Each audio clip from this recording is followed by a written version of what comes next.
किसी सोमवार को 3 नियम बना लो। जिस दिन मेरा भोले बाबा तुम पर कृपा कर दे उस दिन सोमवार का एक नियम बनाओ कि महीने का एक सोमवार मुझे ऐसा करना है, 3 नियम धारण करना है महीने के सोमवार को। पहला, सुबेरे जाकर शंकर भगवान को 1 लोटा जल चढ़ाना है। दूसरा, दोपहर के समय पर जाकर मुझे बेलपत्री के वृक्ष के नीचे एक चावल का दाना रखकर बेलपत्री की 7, 11, 21, 108, 51 जितनी परिक्रमा आप लगा सकते हो वो लगाना है। और तीसरा, बेलपत्री के वृक्ष के नीचे और शंकर के मंदिर के दरवाजे पर मुझे एक घी का दीपक लगाना है। बस ये 3 नियम जिसने महीने में एक बार ले लिया, समझ लो उसको पीछे हटने की जरूरत ही नहीं, वो आगे ही बढ़े। महीने के किसी एक सोमवार का ऐसा नियम बना लो कि मुझे 3 नियम धारण करना है महीने के किसी भी एक सोमवार को। हम ये नहीं कहेंगे कि तुम सोमवार 5 पढ़ रहे हैं तो 5 को करो, 4 पढ़ रहे हैं तो 4 को करो, 3 पढ़ रहे हैं तो 3 को करो। तुम तो महीने का एक सोमवार का नियम बना। और मेरी जीजियों से, मेरी बेटियों से जो विदेश में रह रही हैं, जो कहीं बाहर रह रही हैं, कहीं बड़े शहर में रह रही हैं, जो रोज मंदिर नहीं जा सकते, हर किसी महीने के एक सोमवार को भी ये नियम निर्धारण कर सकते, तो उनसे कहेंगे कि 3 महीने में एक सोमवार का नियम बना लो। 3 महीने में नहीं बना सकते तो 6 महीने में एक सोमवार का नियम बना लो। और 6 महीने में नहीं बना सकते तो 1 साल में एक सोमवार का ऐसा नियम बना लो कि मैं साल का एक सोमवार ऐसा रहूंगी कि सुबह सोमवार के दिन मंदिर में जाकर जल चढ़ाऊंगी, दोपहर में जाकर बाबा को एक अक्षत का दाना रखकर, अक्षत का मतलब है कि बाबा मेरी दिनों दिन उन्नति करना। बेलपत्री के वृक्ष के नीचे जो अक्षत रखा जाता है वो उन्नति के लिए रखा जाता है। शंकर के शिवलिंग पर जो अक्षत रखा जाता है वो रोग मुक्ति के लिए रखा जाता है। अशोक सुंदरी पर जो अक्षत रखा जाता है वो संतान प्राप्ति के लिए रखा जाता है। षडानंद कार्तिकेय की ओर जो अक्षत रखा जाता है वह हमारे बच्चों की सुख समृद्धि के लिए रखा जाता है। विनायक की ओर,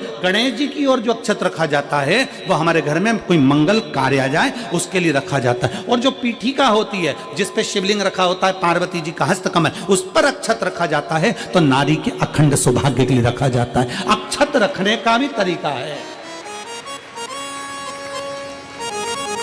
एक चावल का दाना कहाँ रखा जाता है, क्यों रखा जाता है, कैसे रखा। अब कई लोग कहते हैं गुरुजी ये शिव महापुराण में आप ये नियम बताते हो, तरीका बताते हो। हम तो उनसे कहेंगे डॉक्टर के पास जाओगे तो डॉक्टर भी गोली लिखकर ये नहीं कह देगा कि ये सारी गोली एक साथ खा जा। डॉक्टर भी कहेगा ये गोली सुबह खाना है, ये गोली शाम को खाना है, ये गोली दोपहर में खाना, ये गोली भूखे रहकर खाना। बोलो सही है कि गलत है। ये रात्रि को खाना खाने के बाद खा लेना, ये खाना खाने के पहले, ये नाश्ते के पहले। और सुनो ये दवाई, ये वाली पीछे वाली जो दवाई लो ना इसको दूध से लेना, ये वाली जो दवाई लो ना इसको पानी से लेना। और सुनो ये डब्बी है इसको पानी में मिलाकर फिर पीना। दवाई लेने का भी तरीका है, उसी तरह शिव महापुराण में एक एक अक्षत का भी तरीका है और एक एक बेलपत्री का भी तरीका है। अब मान लो कई लोग कहते हैं गुरुजी आप ये तरीका बताते हो शिव पुराण के माध्यम से, कई लोगों के मन में संशय जागता है। तो अगर हम एक साथ चावल चढ़ा दे तो उसका क्या तरीका है। तो हमारा निवेदन है डॉक्टर जो दवाई ले एक ही बार में निपटा जाए, एक ही बार में खा ले। दवाई एक बार में पूरी खा गए असर नहीं करेगी, इसमें डॉक्टर का कोई दोष नहीं है। उसने तो बताया था ऐसे लेना ऐसे लेना। और तुमने मैं डॉक्टर साहब ने पूछा दवाई पूरी ली, शाम की दवाई भूल गई थी, सवेरे की दवाई भूल गई थी, ये दवाई भूल गई थी। डॉक्टर कहेगा हमने तो नियम बताया था, तुमने नहीं खाई तो असर कहाँ से करेगी। तुम असर कब करती है जब हम पूजन के तरीके को जान जाएं, जब हम अर्चना के तरीके को जाएं। आप साल भर का एक सोमवार निकाल लो, 6 महीने का एक सोमवार निकाल लो, 3 महीने का एक सोमवार निकाल लो, महीने का एक सोमवार निकाल लो। अपने से दिल में बन जाए तो एक सोमवार ऐसा निकालो जिसके 3 नियम धारण हो। पहला, उसी सोमवार जिसको कर रहे हो उस दिन सुबह जल चढ़ाना। दूसरे, दोपहर के समय पर जाकर बेलपत्री के वृक्ष के नीचे एक चावल का दाना रखना। और परिक्रमा बेलपत्र की जितनी तुमसे बन जाए, जितनी तुम्हारे शरीर की कैपेसिटी हो, जितना तुम्हारा शरीर चलते बन जाए।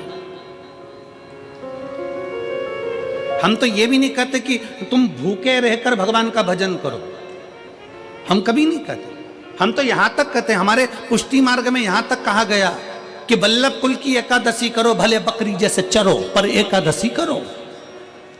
हम तो यहाँ तक कहते हैं कि बहुत समय से कल मेरी एकादशी है, एकादशी है, एकादशी है, एकादशी है, पूरे घर को हिलाकर रख दिया, एकादशी है, एकादशी, एकादशी है। बहू टेंशन में, बेटा डिप्रेशन में, पति पपीता ला ला के, सेव फल ला के, मूंगफली का दाना ला के, काजू कतली ला के, सेव फल ला के, और सारा सामान, साबूदाना और खिचड़ी और ना चिप्स ना जाने क्या क्या ला के, बेचारा पति एकादशी आती है वो नौमी से चिंता में पड़ जाता है।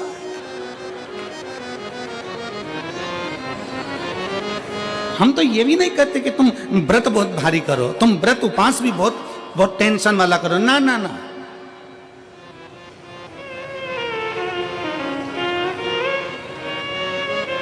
अपने को व्रत उपास भी इतना बहुत भूखे रह रहे हो, बहुत प्यासे रह रहे हो, और मालूम पड़े कि भगवान हमें मिलेगा, भगवान हमें मिलेगा। भगवान कहता है कि देख भाई, मैं भी भूखा नहीं रहता, तू भी भूखा मत रहे, मैं भी चकाचक रहता हूँ, तू भी चकाचक रहे, मैं भी अपने। और भगवान शंकर तो ये भी कहते हैं कि अपना परिवार भी मत छोड़ो, मेरे पास में पार्वती भी, एक ही देवता है जो विद फैमिली मंदिर में बैठता है। शंकर जी हैं तो पार्वती जी है, तो गणेश जी हैं, तो कार्तिकेय जी हैं, तो नंदी है, सब मंदिर के अंदर चाहिए। शंकर भगवान अपने पूरे परिवार के साथ। शंकर जी तो ये कहते हैं अकेले तुम क्यों रहते हो।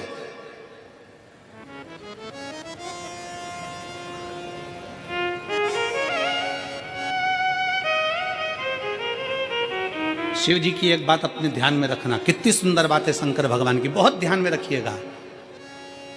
भगवान नारायण ने भगवान शंकर